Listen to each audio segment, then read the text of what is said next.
जन्म के सातो बचनिया निभाइबोगे पगली। सातो जन्म के सातो बचनिया निभाइबोगे कजली। तू शादी कले ना नुनु के मम्मी बनाइबोगे पगली।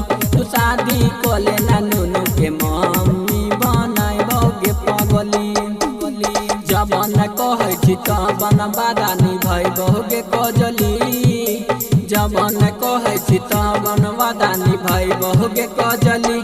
तू शादी कले ना नुनु के मम्मी बनाइबोगे पगली। तू शादी कले ना नुनु के मम्मी बनाइबोगे पगली। जबन कहै छी जबन कहै छी तबन वादा निभाइबोगे कजली। शादी कले ना नुनु के मम्मी बनाइबोगे पगली।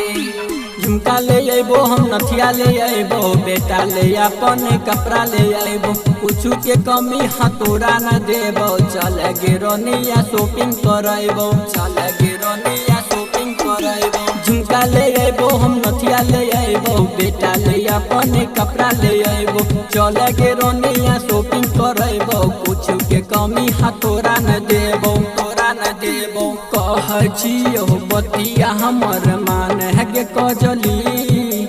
कहै छियो बतिया हमर मान है गे पगली। तू शादी कले ना नुनु के मम्मी बनाइबोगे पगली। तू शादी कले ना नुनु के मम्मी बनाइबोगे पगली। जबन कहै छी जबन कहै छी तबन वादा निभाइबोगे कजली। शादी कले ना नुनु के मम्मी बनाइबोगे पगली।